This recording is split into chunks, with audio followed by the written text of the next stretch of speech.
entre los puntos de origen y el punto de consumo, ¿no? Ustedes tienen una figurita ahí en su libro, si pueden ir acompañando, que es la figura número 10.1, ¿no?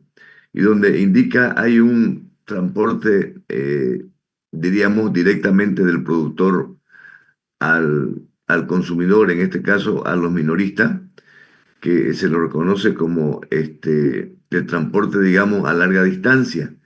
Y hay otra alternativa que es con almacén intermedio, ¿no? Y ustedes lo reconocen allí como, digamos, transporte a corta distancia, porque va, en este caso, va del productor al almacén y del almacén recién al consumidor. En lo que se refiere a los costos, lógicamente que los costos de transporte, en la medida que uno contrata un transporte más largo, es decir, se reducen los costos. Por eso dice que el costo ahí en el transporte más largo es más barato, o sea, por cantidad de kilómetros, ¿no es cierto? Sin embargo, incluido con un almacén intermedio, el transporte se hace más caro porque haríamos un transporte, digamos, del productor al almacén y haríamos otro transporte del almacén al minorista. Eso significa cargar, descargar, etcétera. Lógicamente, por eso, digamos, se encarecerían los costos, digamos, en la alternativa número 2, ¿no es cierto? En el transporte a corta distancia. Pero si el almacén encarece los costos de transporte, ¿por qué se incorpora el almacenamiento? Estamos viendo nosotros que es más barato, digamos, del productor directamente al consumidor, y cuando ponemos un almacén intermedio se hace más caro, o sea, se encarecen los costos. Entonces, rápidamente nos preguntaríamos nosotros, entonces, profesor, ¿por qué ponemos un almacén? Claro, ponemos un almacén porque no siempre, digamos, lo que se produce es decir, es igual a la demanda, ¿no? Yo produzco tanto y la demanda, digamos, al mismo tiempo no me consigue lo mismo. Entonces, tengo que necesariamente, digamos, almacenar para luego ir entregando, ¿no es cierto? Y así, digamos, eso se le ve en el agro, etcétera. Digamos, la gente almacena materia prima, hace productos terminados y los va entregando, ¿no es cierto?, a medida que va apareciendo la demanda, ¿no? Si no, no tendría sentido, digamos, el tema del almacén, porque en este caso lo que hace es, digamos, encarecer el costo de transporte. Entonces, por eso, digamos, que aparece ahí el almacén intermedio, porque lo que yo produzco no necesariamente en ese momento, digamos, lo puedo colocar. Entonces, y hay productos, digamos, que son de época, productos en tal época, y los voy entregando para el consumo, ¿no? Entonces, esa, digamos, es la razón. Por ejemplo, eso se da con la fruta, verdura, etcétera. Es un ejemplo también que mencionan ustedes, tienen ahí el libro, por ejemplo, una empresa automotriz podría comprar grandes cantidades de acero, ¿no? Suponiendo, digamos, que va a haber escasez de este elemento. Habla ahorita, por ejemplo, nosotros en nuestro país se dice que va a haber mucha escasez de alimentos, entonces seguramente, por ejemplo, habrá gente que ya estaría, digamos, almacenando, ¿no es cierto? Es decir, para en la época, digamos, que no haya ese producto en el mercado, como nos sucede, digamos, en este momento con el tema del combustible, ¿no? La gente anda tremendamente preocupado porque no necesariamente cuando lo necesita va y puede ser que no haya. Entonces la gente, cada que hay, digamos, compra lo más que puedo, ¿no es cierto?, para almacenarlo, ¿no? Entonces, de ahí, digamos, el concepto muy importante del almacenamiento. Bueno, eh, por lo tanto, el almacenamiento incluye la acumulación, ¿no es cierto?, que implica reunir existencias similares, implica asignación, que implica dividir, digamos, grandes cantidades en porciones más pequeñas, implica la clasificación, que se refiere a crear una variedad diferente de productos, implica el ordenamiento, que se refiere a la separación de los productos, digamos, en los grados y cantidades para diferentes mercados, ¿no? Para ese mercado entrego tal producto y vale tanto precio, para el otro mercado tal producto y a tanto precio y así sucesivamente. Incluye los almacenes propiamente dicho, que es el depósito de los productos. Incluye los centros de distribución. Esto, digamos, sirven para el movimiento rápido de productos a través de una instalación, ¿no? Que entran y salen, pero hay almacenamiento. Y también aquí tenemos el centro de transferencia, que es el proceso de recibir productos y enviarlo, digamos, al mismo tiempo. Es decir, aquí, digamos, no hay almacenamiento, sino que llegan, digamos, y hay un punto de transferencia. Ahí podríamos decir la diferencia, digamos, entre un centro de distribución y un centro de transferencia. Bueno, luego hay otros conceptos como el almacenamiento público, el almacenamiento privado, el almacenamiento por contrato y el almacenamiento público, ¿no? Es decir, eh, no sé si ustedes se recuerdan, cuando veíamos mercadotecnia, yo por ahí le comentaba que a veces, digamos, uno, aparte del almacén que uno tiene en fábrica, tiene que por ahí contratar almacenes intermedios, ¿no es cierto?, para estar más cerca del cliente, ¿no? Entonces, a esto se refiere. Entonces, por ahí, digamos, difícil que yo construya uno privado. Normalmente lo que hago es contratar, ¿no es cierto? Alquilar, etcétera. A esto se refiere. Entonces, cada uno de estos tipos de almacén tiene sus características, tiene sus ventajas, tiene sus desventajas, etcétera.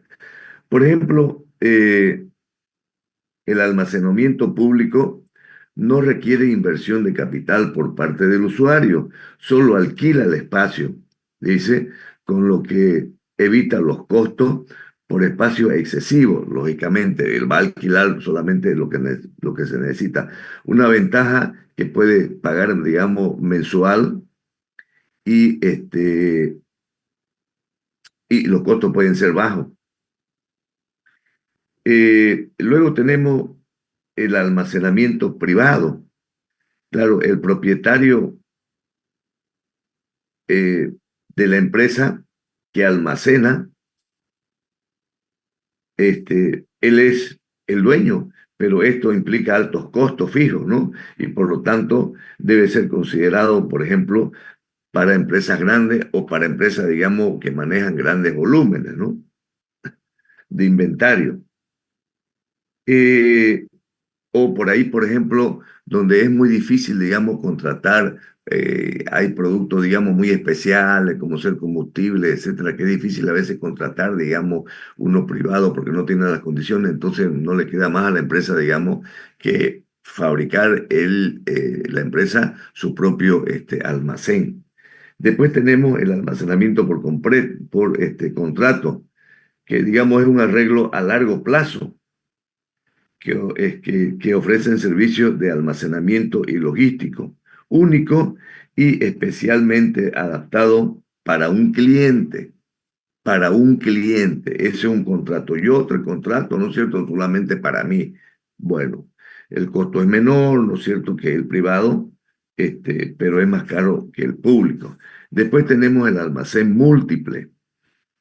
El almacén múltiple podríamos decir que es una mezcla del almacén, digamos, por contrato y el público, ¿no?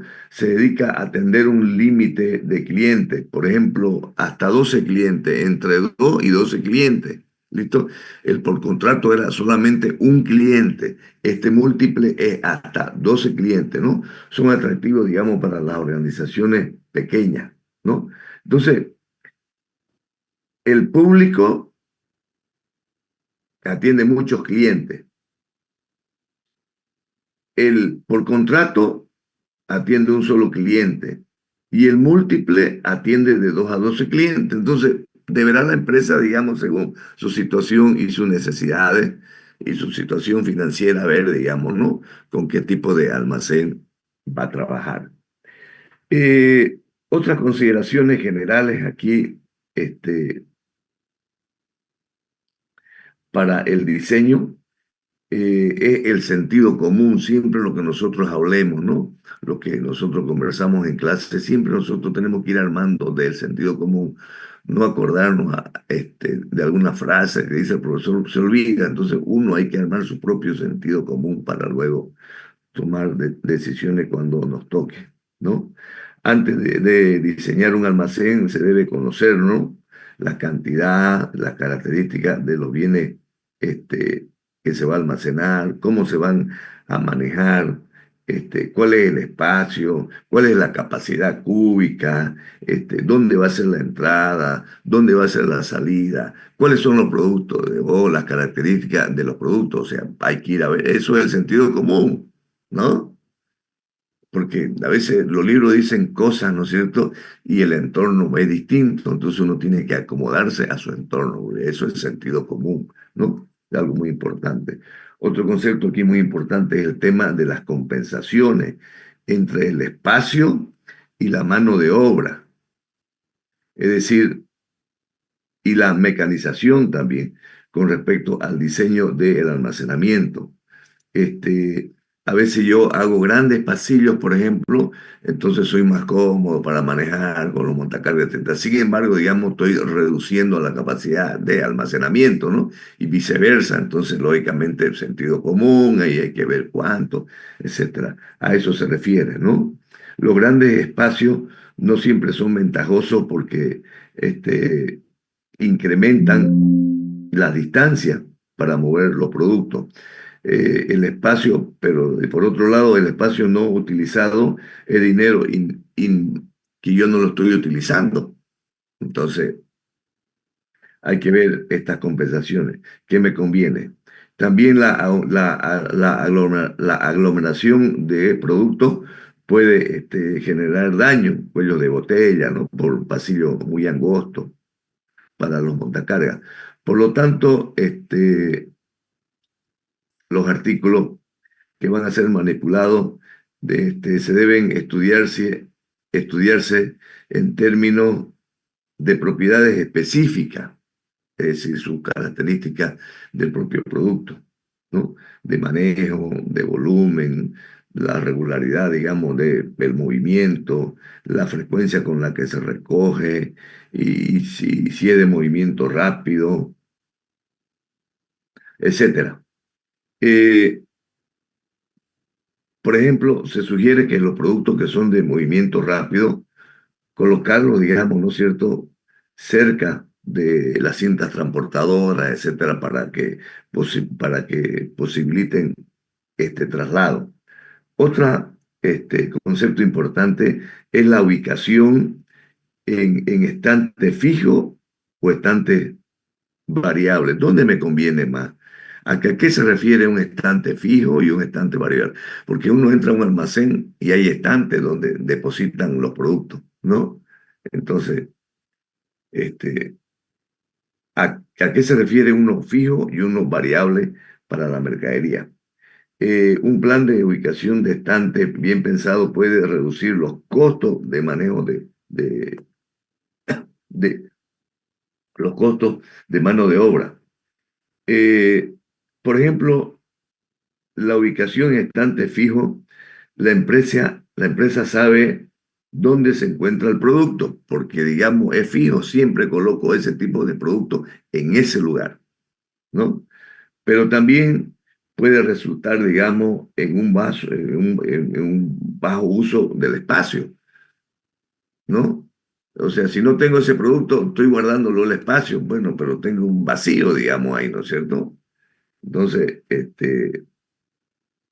por ejemplo, en un estacionamiento, gente que dice, este espacio es para Pedro, pero si no hay Pedro y todo el día no está Pedro, yo lo podría utilizar ese espacio para alquilárselo a Freddy, a Giselle, a Luis, etcétera, ¿no? Entonces, es decir, esas son situaciones que uno tiene que ver. Otra, la ubicación en el estante variable implica la asignación de estos estantes de almacenamiento vacío a productos entrantes y así se puede utilizar, digamos, los espacios más cercanos a un punto de salida o un punto de entrada. Entonces hay que ver qué nos conviene, ¿no? Son decisiones que hay que ver y tiene mucho que ver las características del producto. Lo primero que uno tiene que ver para tomar esas decisiones es el tipo de producto, ¿no? Eh, ¿Qué pasa con la relación de los almacenes horizontales y los almacenes verticales? cuál es mejor, cuál es peor, cuál es más caro, cuál es más barato, ¿no? También ahí, digamos, hay ciertas sugerencias. Por ejemplo, resulta más barato construir de manera vertical que horizontal, porque lógicamente horizontal yo necesito mucho terreno y hay lugares, digamos, donde los terrenos son caros, ¿no?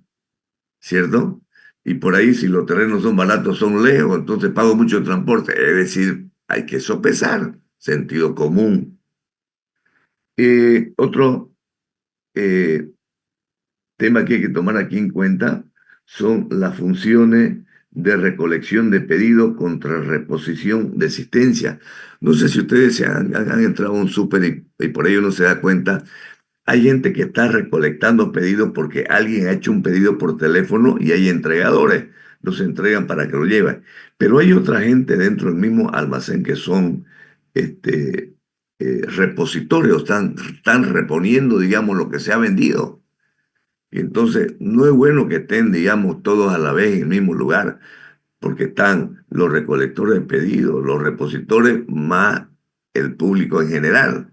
Entonces, habría que decir, digamos, bueno, por este lado, digamos, están los recolectores, por este otro lado están los repositores, porque si no, digamos, vamos a crear un caos, digamos, porque no son grandes pasillos, ¿no es cierto? Normalmente aquí la gente te hace el pasillo realmente, digamos, delgadito, ¿no es cierto?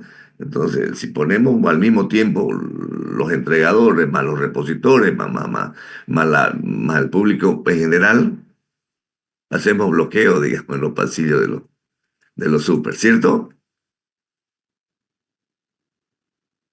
Bueno, también aquí hay que tener en cuenta el tema de la disposición de la plataforma, de dos plataformas contra una plataforma. ¿A qué se refiere esto? Hay veces, digamos, que uno va a empresa y por un lado se entrega materia prima y por otro lado, digamos, por un lado se recibe la materia prima y por el otro lado se entrega, digamos, el producto terminado, ¿no es cierto? Entonces, bueno, por lo general, digamos, un diseño de dos plataformas tiene plataforma de recepción de un lado y las plataformas de envío del otro lado, ¿no? En un sistema de una sola plataforma, digamos, se puede utilizar tanto para recibir, digamos, la mercadería como para el envío de la misma, ¿no? Porque los supermercados reciben en mercadería, porque ustedes saben que ellos son revendedores, distribuidores, ¿no es cierto? Entonces reciben, almacena para luego entregar, ¿cierto? Se puede, digamos, una misma plataforma, claro, se puede, por ejemplo, podemos decir en la mañana recibimos y en la tarde entregamos, digamos, una cosa así, ¿no es cierto? Porque tener una plataforma para recibir y otra para entregar es también, digamos, inversión. Entonces hay que ver cómo está nuestra finanza, digamos, ¿no? En la empresa para tomar esas decisiones. Eh, Otro tema a considerar dentro de los almacenes son los pasillos, ¿no? En el tema de los pasillos hay, digamos, los pasillos convencionales que tienen su medida, los pasillos estrechos o los pasillos muy estrechos, ¿no? A medida que aumenta el espacio de pasillo, disminuye el espacio de almacenamiento. Entonces, esta situación, digamos, hay que sopesarla, ¿no es cierto? ¿No? Los pasillos más estrechos requieren almacenamiento y equipo de manipulación especializado, ¿no? Como carretillas, etcétera. No puedo poner equipos grandes, digamos, ¿no? Y equipos grandes que levanten alta carga por ahí son más caros, ¿no es cierto? Entonces, es decir, tengo que ver qué es lo que me conviene. Otro concepto que hay que tener en cuenta es el grado de automatización de los almacenes, ¿no? La automatización de almacenes se refiere al uso de dispositivos mecánicos o electrónicos para sustituir el trabajo humano, ¿no? Aquí incluimos montacarga y todos los equipos que ustedes ven en los almacenes, ¿no es cierto? Este, Otras necesidades de espacio. Bueno, aproximadamente el 10% de la capacidad cúbica de un almacén está realmente ocupada por producto, es decir, normalmente, es decir, queda espacio, digamos, cúbico, ¿no es cierto? Hay algunos almacenes donde hay muchos estantes, digamos, ¿no? Pero hay que tener equipo especializado y depende, si la carga es muy pesada, se complica también, ¿no? Hay que hacer estructuras muy fuertes, digamos, para soportar, ¿no? Todo eso es costo, todo eso es costo. Bueno, dentro de las operaciones de almacenamiento, entre los aspectos operativos, más destacado se incluye el análisis de productividad. Es decir, ¿qué entendemos nosotros por la productividad de un almacén? ¿Cuándo un almacén decimos es productivo? Hay algunos elementos, hay algunos indicadores que me pueden decir, ¿es productivo por tal cosa? Sí. Por ejemplo, aquí se pueden incluir los siguientes elementos, como ser, por ejemplo, las cajas enviadas por persona. ¿Cuántas cajas, no es cierto?, está enviando esta persona. La línea de productos enviada por persona. Los pales enviados por persona. La capacidad de almacenamiento promedio utilizada. La capacidad de carga utilizada. Es decir, hay muchos elementos que me pueden decir, ¿es productivo o no es productivo? ¿Cierto? Y además, digamos, el mismo, hay veces que uno va a un almacén y están para buscarle, uno va al almacén y le tira una hora, ¿ves? Buscándolo el producto donde y está ese montacarga por allá y uno esperando. Eso es improductivo. Deben de saber exactamente dónde están ese producto que vaya directamente, digamos, ¿no? O a veces tienen que sacar muchísimo de otro, ¿no es cierto? Porque está tremendamente debajo el producto que nosotros queremos, ¿no? Entonces, todos esos criterios uno tiene que tomarlas en cuenta desde el punto de vista de la productividad de un almacén. Eh, es importante reconocer que los aumentos en la productividad del almacenamiento no siempre requieren inversión tecnológica o equipos mecánicos o automáticos. Es decir, no siempre para mejorar la productividad es que necesitamos mayor equipo. No, lo que necesitamos es mayor criterio de hacer las cosas bien. Eso, ¿no? Revisar los procedimientos que están creando ineficiencia, ¿no es cierto? ¿Sí? O desarrollar métodos que reduzcan, ¿ya? O eliminen algunas situaciones, digamos, como actualizar las tecnologías, etcétera. Otra sugerencia de bajo costo para mejorar la productividad del almacén, en la música. Uno a veces entra, digamos, en emoción y hay música. Porque, bueno, la psicología dice que la música mejora el rendimiento mucho más, digamos, en aquellas operaciones de trabajo que son repetitivas, ¿no? Que el trabajador hace lo mismo, lo mismo, lo mismo y se aburre. Entonces, si está escuchando una buena música, digamos, es decir, puede trabajar mejor, ¿no? A eso se refiere. Normalmente, donde los trabajos son muy repetitivos, van a ver ustedes que le ponen música. Y eso, digamos, la medicina psicológica indica que hay mayor rendimiento de parte del trabajador. Otras consideraciones que hay que tener en cuenta en lo que se refiere a la seguridad. Los almacenes, centros de distribución y centros de transferencia pueden ser lugares de trabajo peligrosos. Aquí tenemos, por ejemplo, una figura, la 10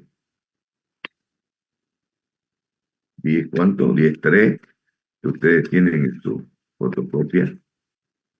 No sé por dónde anda eso. Ya. 10.3, donde hay, digamos, una lista, ¿no? Hay una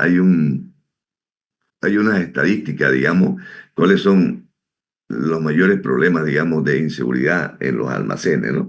Y ahí van a leer ustedes la limpieza, etcétera, la gente que se pone a jugar, etcétera. Un montón de cosas, digamos, que genera inseguridad, ¿no? Gente que no se quiere poner, a veces, ¿no es cierto?, los problemas de oído cuando hay mucho ruido, o el casco, o los cinturones cuando hay que levantar peso, etcétera, etcétera, digamos, ¿no? Bueno, ahí van a leer ustedes muchas estadísticas, ¿no? Que muestra una lista de problemas de seguridad en almacenes. Eh, y aquí, lógicamente, ustedes van a ver seguramente aquí van a ver en la materia de calidad el tema de las normas OSHA, que se refiere justamente, digamos, aquí al tema de la seguridad, ¿no? Y que para los ingenieros industriales es algo muy importante, ¿no? Ustedes manejan muy bien el tema de la seguridad industrial, ¿no es cierto? Que está avalada por las normas OSHA y las normas, digamos, nos da todo un procedimiento, digamos, ¿no? Cómo se debe trabajar en una fábrica, en este caso estamos hablando de los almacenes. Algunas sugerencias, digamos, de esta norma es, por ejemplo, prohibir los saltos de los empleados de una plataforma a otra plataforma, como decíamos hace rato, no se ponen a jugar, etcétera. Prohibir, por ejemplo, la conducción arriesgada. Ustedes no sé si han ido por ahí a un almacén y andan haciendo carrera, digamos, con los montacargas, ¿no? Ahí hay empleados, hay clientes que entran, etcétera. Eso se ve muchísimo. Bueno, las consideraciones de la seguridad en los almacenes se dividen en tres categorías, que es la seguridad, digamos, para el empleado, la seguridad para la propiedad, digamos, para el bien, y los vehículos de motor. La seguridad de empleado, ustedes saben que cuesta más, digamos, reclutar, entrenar y sustituir a un trabajador que darle un ambiente seguro, ¿no? A veces, digamos, hay un problema, hay una rotura de un dedo, un problemón, digamos, ¿no? Al punto de vista legal, etcétera. Entonces, más barato sale barrer, limpiar todos los días, digamos, ¿no? Dejar limpio su lugar de trabajo para el otro día empezar, ¿no? Etcétera. Todo eso, sugerencia de la norma. Eh, en el caso de la propiedad del bien, las instalaciones de almacén generan también bastante material de desecho, ¿no? Como ser, digamos, cajas de cartón vacío, los unchos, eso, digamos, de los pales que los sueltan y están por ahí tirados, los pales rotos, clavos por ahí tirados en el piso, ¿no es cierto? Es necesario establecer procedimientos para el manejo de objetos rotos o dañados, ¿no? Este, O los incendios, por ejemplo, son una amenaza constante del almacén, debido a que muchos materiales utilizados en el embalaje son inflamables, ¿no? Muchos incendios pueden evitarse usando el sentido común, ¿no? Fíjese cómo, ¿no? Este, nos remarca siempre el mismo libro el tema del sentido común, lógicamente. Como hay tantos problema en los almacenes que uno tiene que tener el sentido común bien formado. Los productos inflamables no deben almacenarse cerca de fuentes de calor, porque la calor lógicamente pueden producir fuego, ¿no? En el caso, digamos, de los vehículos, de acuerdo con la norma OSHA, hay muchas muertes, por ejemplo, y lesiones a causa de la operación imprudente del equipo y falta de comunicación, ¿no? Los conductores de las instalaciones que manejan a veces hacia atrás, ¿no es cierto? De una plataforma con carga, porque claro, hay muchos montacargas de estos que dan retro, etcétera. Alguien tiene que haber indicando ahí, venga, vaya, digamos, ¿no? Es decir, a veces hay mucha imprudencia. Entonces, no vamos a entrar en todos esos detalles. Cuando vean ustedes la norma, dice todo lo que hay que tener en cuenta. ¿Listo? Muy bien. Otra cosa que hay que tener en cuenta en el almacenamiento es el tema de los materiales peligrosos. Hay muchas veces que hay que almacenar materiales peligrosos y hay que tener cuidado, ¿no es cierto? No solamente por el material, el mismo manejo, si yo lo agarro sin guantes, etcétera, ¿no? Un producto químico, o sea, me puede tumbar un dedo, digamos, ¿no? Hay que tener muchísimo cuidado. Hay productos que para manipularlo, ¿no es cierto? Tenemos que protegernos. No es cierto, la mano, hay productos que el olor me puede crear problemas, ¿no? Es decir, me puede crear problemas en la piel, etcétera, etcétera. Porque no se olviden ustedes que al mover los productos despiden los vapores, etcétera. Y si son productos químicos, eso me pueden hacer muchísimo daño. Bueno, en el tema de los materiales peligrosos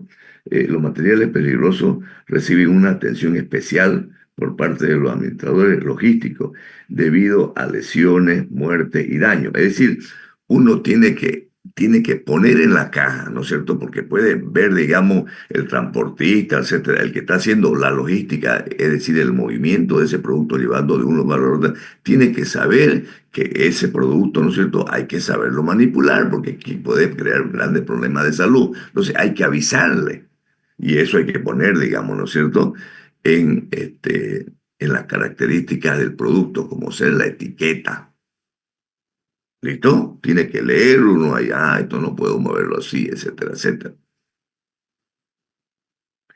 Un material peligroso es cualquier elemento o agente, es decir, biológico, químico, físico, etcétera, que, que tiene el potencial de causar daño a los seres humanos, ¿no? O los animales, o el medio ambiente, ¿no? Por eso que ustedes ven de muchos camiones que uno ve por la calle, ¿no es cierto? Peligroso, ¿no? Explosivo, dice, ¿no? Esos camiones, no crean ustedes que es el chofer que le ha puesto, no, si no tienen eso es una norma. Si no tienen eso, ¿no es cierto? Lo pueden detener, ¿no? Y ellos hasta dicen que después de un camión de eso uno no puede estar, dicen, tanto, distancia, etcétera, etcétera. Porque un golpe, digamos, un camión, un choque, eso son una bomba, explotan, ¿no? Y peor ahora, digamos, ese es un gran problema. No lo dicen, pero ya hemos tenido varios muertos aquí en Santa Cruz por esa razón de la cola chueca con la gasolina. O sea, y peor es una bomba de tiempo, digamos, ¿no? Claro que todos estos cisternas que uno ve en la cola están vacíos, digamos, ¿no? No tienen combustible, ¿no? Están yendo a cargar en sus mismos tanques, digamos, para luego transportar. Bueno, las regulaciones gubernamentales requieren que los documentos de envío indiquen la naturaleza peligrosa.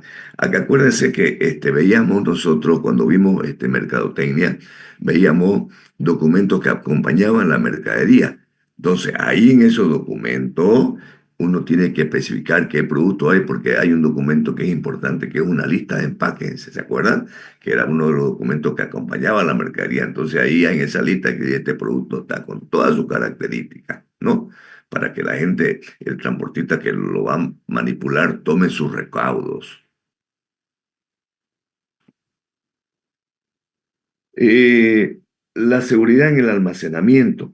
Bueno, el interés de dar seguridad a los edificios de almacenamiento y otras instalaciones de distribución es primordial para las organizaciones. Por esta razón, hay compañías especializadas en seguridad logística.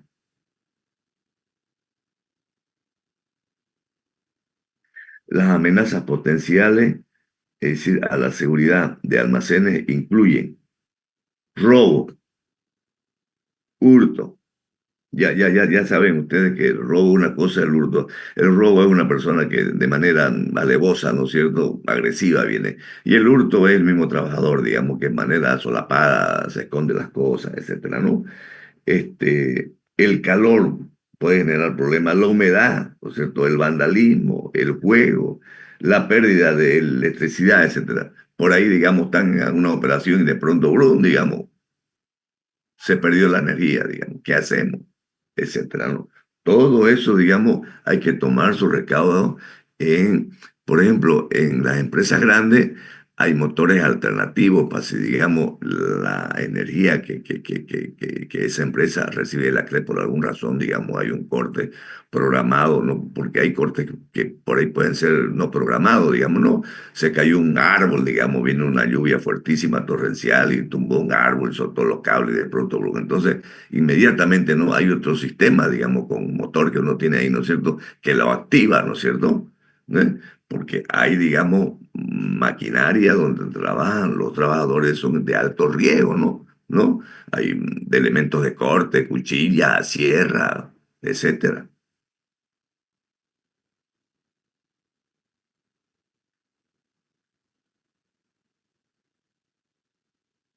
Bueno, y mucho más si se trata, por ejemplo, de productos farmacéuticos, ¿no? Que se deben vender fuera de los canales. Por ejemplo, yo he visto por ahí, digamos, en la ramada, digamos, hay remedios que se venden como vender una prenda de vestir, digamos, así en la calle, ¿no? Y ustedes saben que muchos de esos remedios, digamos, para poder mantenerlo, tienen que tener ciertas condiciones, ¿no? De humedad, etcétera, etcétera. Ese es un riesgo también total, digamos, ¿no?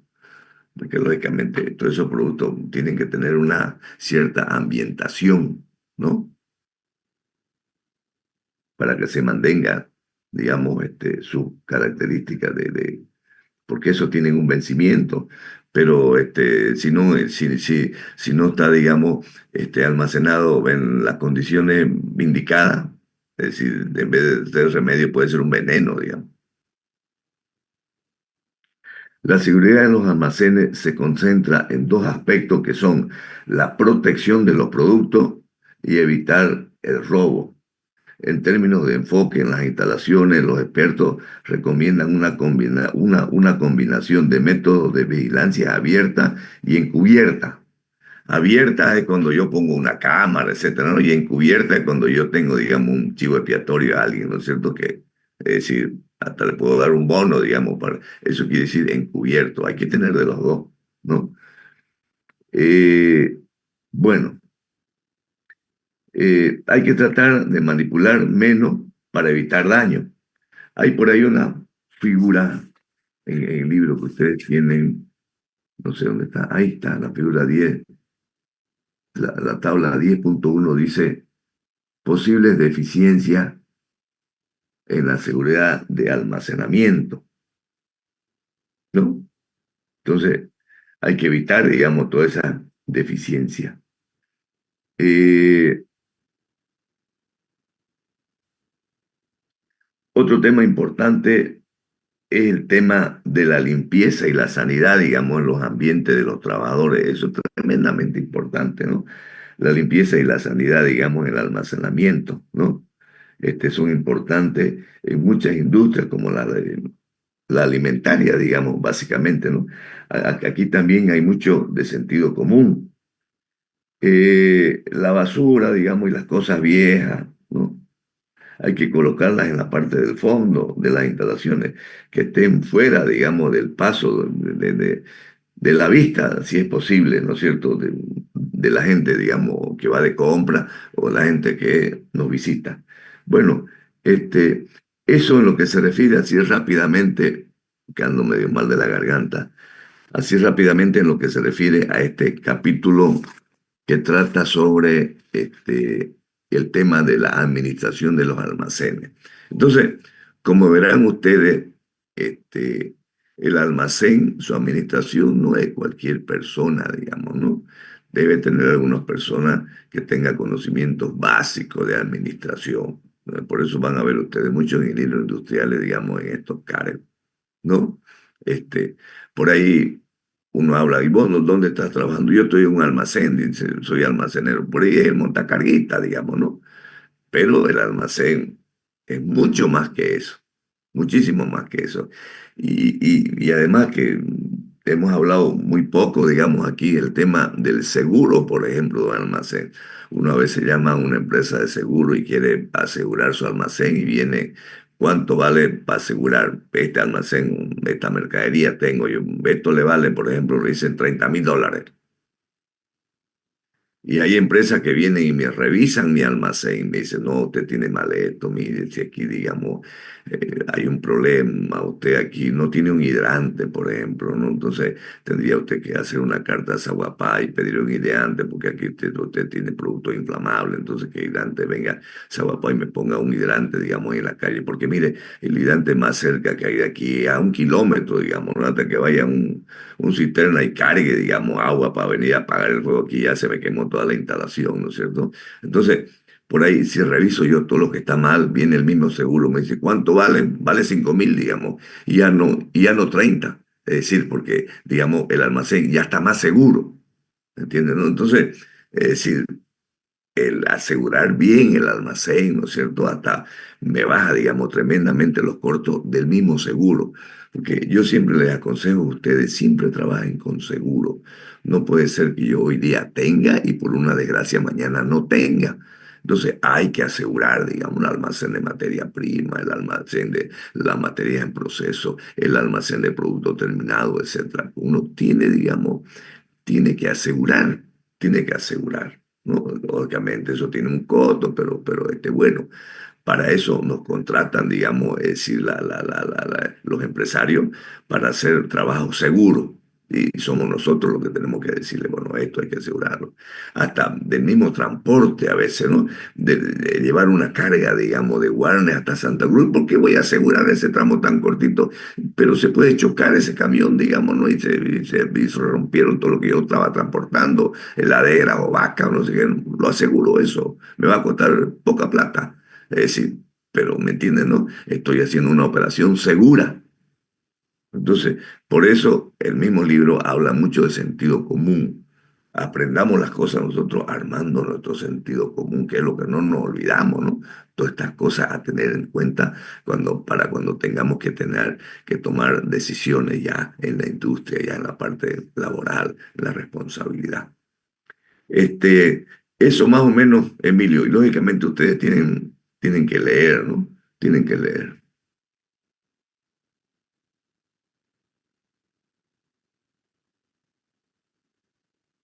¿Alguna consulta?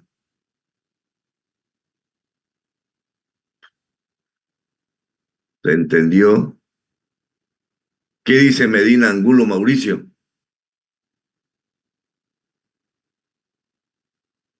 Aquí estoy, ingeniero. ¿Qué novedades?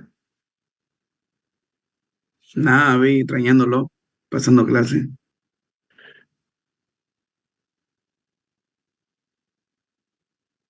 ¿Qué le ha parecido esto del almacén?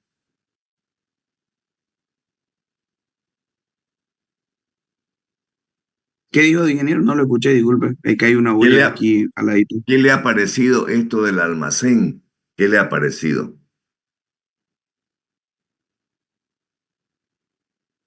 Eh, mm, lo único que le puedo decir interesante, ingeniero, porque la verdad que este, pienso yo que en un almacén, por ejemplo, yo trabajo en una empresa y soy encargado de almacén y se ve bastante tipo de cosas, ¿no?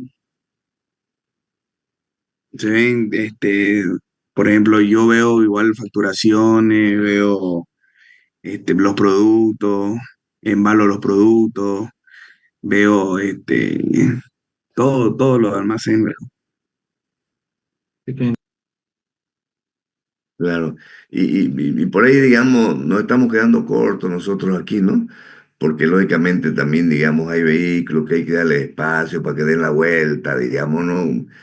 Aquí la gente, digamos, este, no toma en cuenta todas esas cosas, ¿no? Aquí la calle sirve para los peatones, para vehículos, para que la gente que descarga, para hacer huelga, para hacer fiesta, la calle, digamos, ¿no? La saturan, digamos, ¿no? O sea, el almacén es mucho más que lo que uno cree, digamos, ¿no? Que es depositar un producto ahí. No, es mucho más que eso, la administración del almacén, ¿no? Y eso es la logística, por eso uno habla por ahí con alguien, dice, ¿y dónde estás trabajando? Soy gerente de logística, dice. Y entonces cuando habla de logística, no es solamente el almacén, ¿no? Sino también el transporte, sino también los pedidos, ¿no? Los inventarios, ¿no? Entonces, ahí está la plata, digamos, ¿no? Entonces, es una grandísima responsabilidad. ¿Listo? Bueno, lean ustedes, este, lean, y yo espero que esto se solucione hoy día, digamos, y que la otra clase ya la tengamos, ¿cómo se llama? Presencial, ¿no?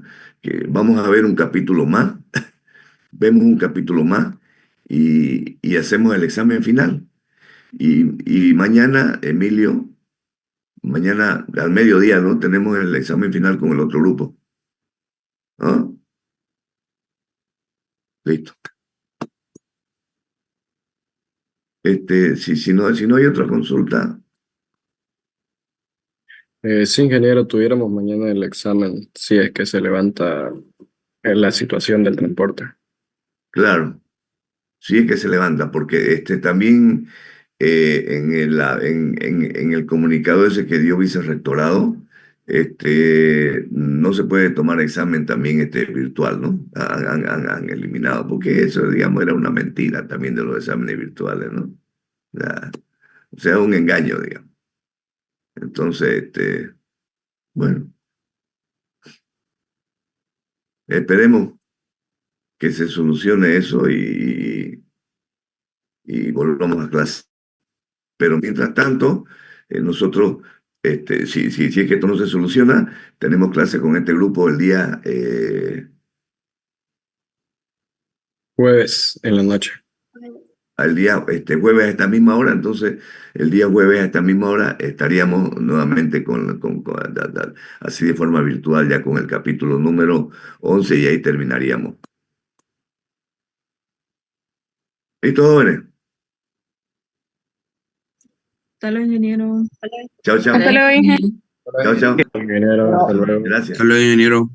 Chao, chao.